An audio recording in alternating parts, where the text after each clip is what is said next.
Maybe I'm foolish, maybe I'm delusional, the way I keep gambling with my one and only heart. I keep trusting you, forgiving and loving you. I keep trusting you, forgiving and loving you the same when you don't deserve my heart, the same when you don't deserve me.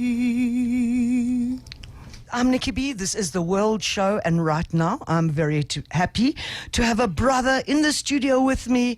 I first met him last year when he performed at one of the Kaya FM Presents Live at Baseline.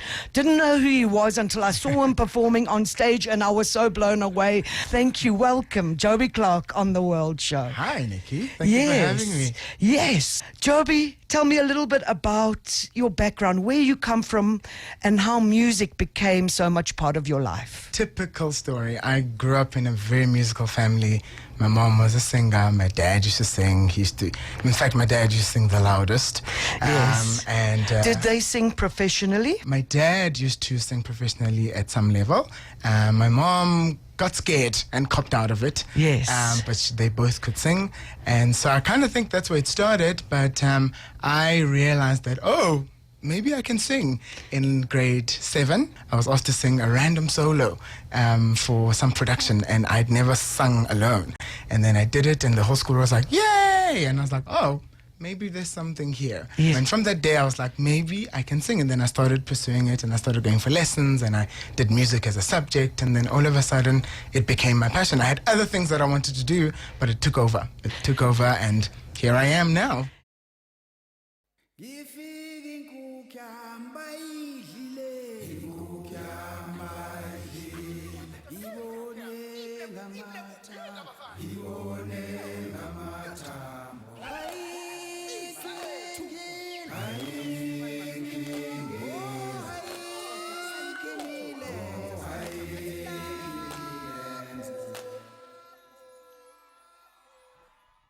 And then you went on and you studied classical music. Yes, so then I went, so I had a big fight with my parents about wanting to do music. Eventually my mom was like, just go.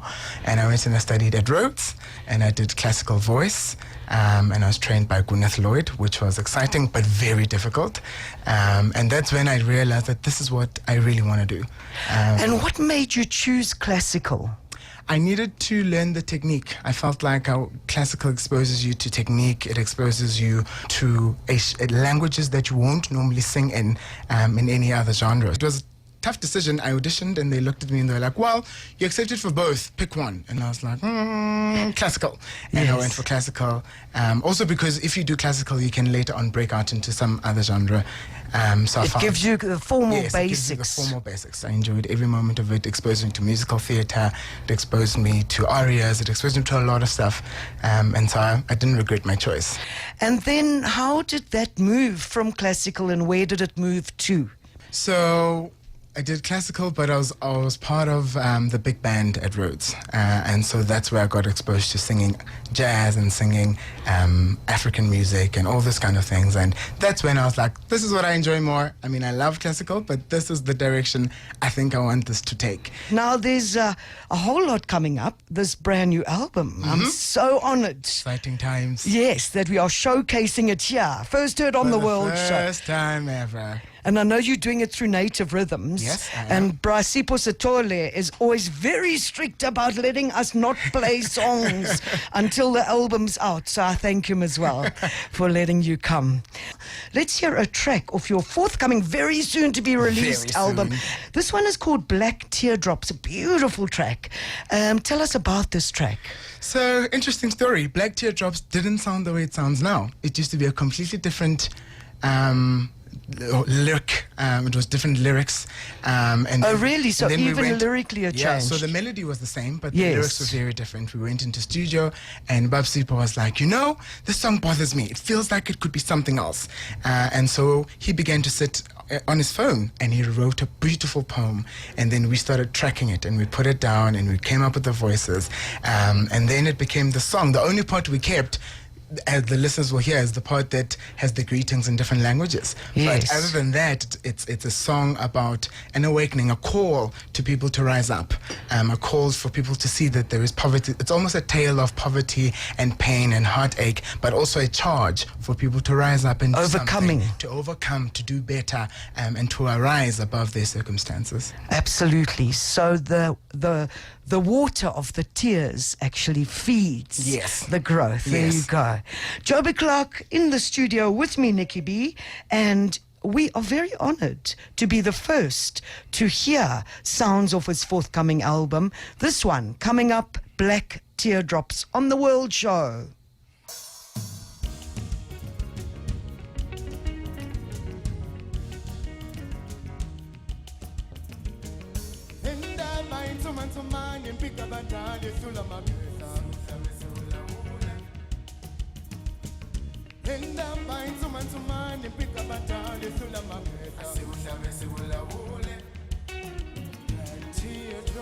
Teardrops fall onto feet of tortured souls, raindrops falling far from the land of fertile soil.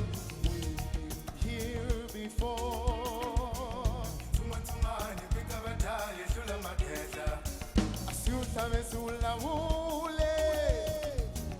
Raindrops fall far from fertile soil. A child runs screaming as a belly runs dry. The mother lies in bed soaked with cries of yesteryear.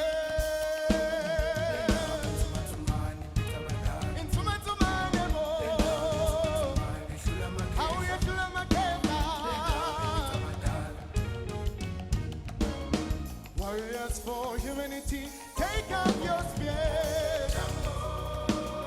Greetings, warriors.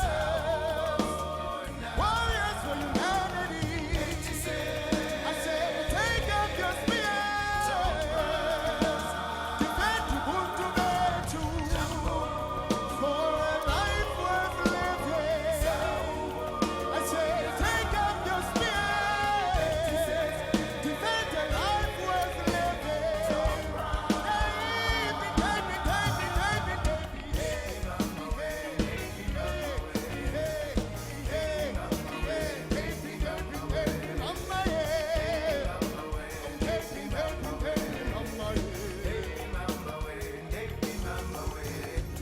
A fly buzzes above her weak body.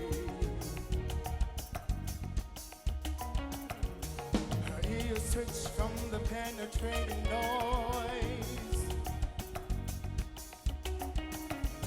Her arms are weak to wish the fly away. As her child awaits her impending death. A child runs screaming as a belly runs dry. The mother lies in bed soaked with cries of yesteryear.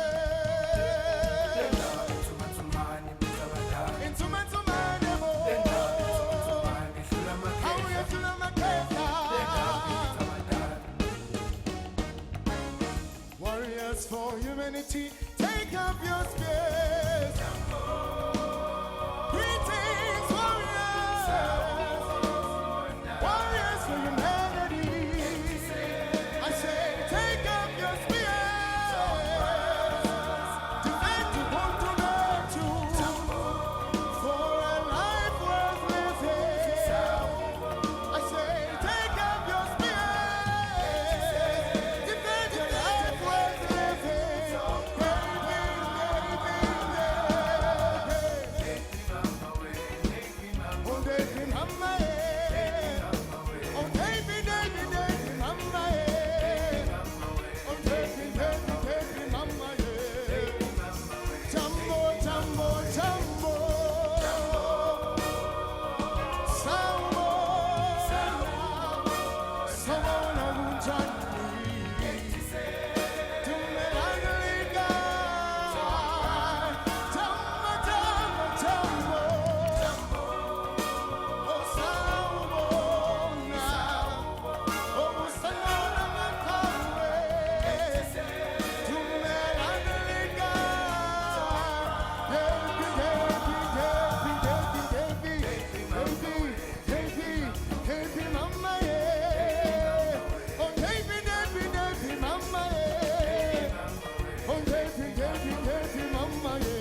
just heard on the World Show an absolute gem. Black Teardrops is the name of the track.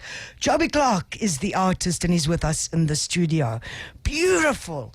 Now, one of your other, what I was going to say your passion, but it's also your work, is in arranging, composing and vocal training. Yes, it is. Yes. And are vocal arrangements like your speciality, or do you like arranging music as a whole? So my thing would be vocal training. So I enjoy vocal coaching, vocal technique, developing people's ranges, working on tone and that kind of stuff. That's really what I enjoy doing. The arranging and the writing is something I'm learning. It's something I'm growing in. Yes. Certainly doing this album has taught me that I have a lot to learn. Yes. Working with Bob Super, who's a genius, has been incredible. It's been a learning experience just to see how you would place certain parts of certain songs in different places and create really a beautiful song. So it's something that I'm growing in, but my thing is vocal coaching. Yes. And I enjoy that a lot. Yes. Do you find that in teaching or imparting your knowledge, you actually grow or get inspired as an artist? Oh, definitely. The more I teach, the more I learn, the more I grow, the more I meet different voices and different tones and different textures, and the more I realize how different our voices are, but also how important technique and foundations are to help all of us. You spoke about, kind of how much you've learned and how much you've still got to learn, which I always think is part of being an artist, is that true artists learn and learn and learn until they die. Even as masters, they're still learning. But how does the style of music that you are making differ from your classical or the classical vocal arrangements?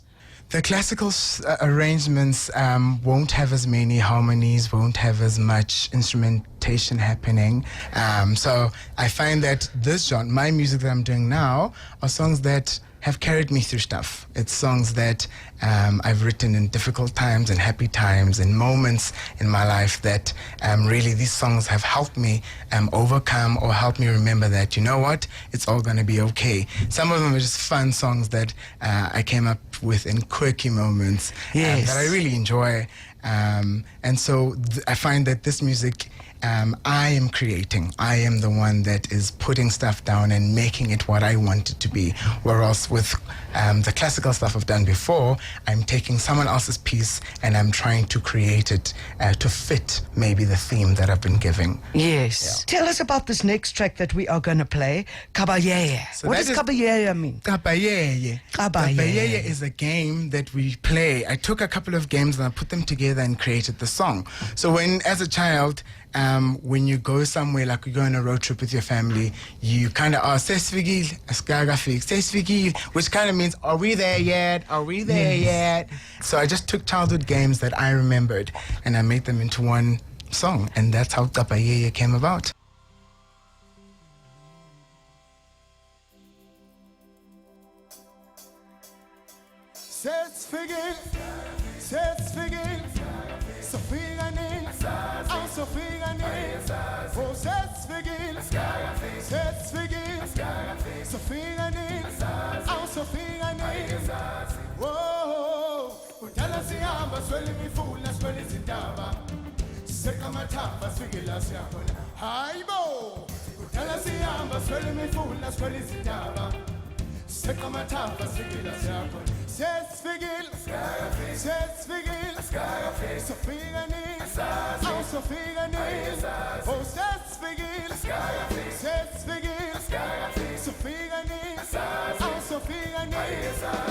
Oh, Kapa Yay,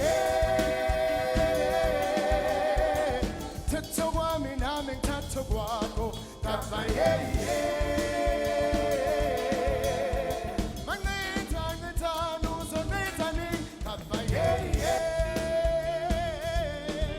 Oh, tetogwa minami tatogwa go Kapa Yay.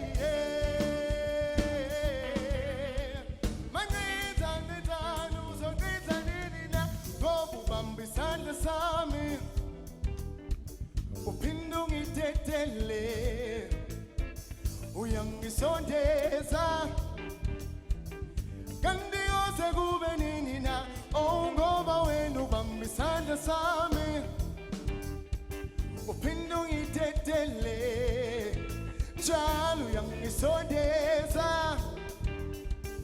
kanti koze kube nini na oh Kapa Yay thatha kwami nami ngithatha kwakho Kapa Yay mangitha ngithanda uzongenza nini Kapa Yay thatha kwami nami ngithatha kwakho Kapa Yay mangitha ngithanda uzongenza nini na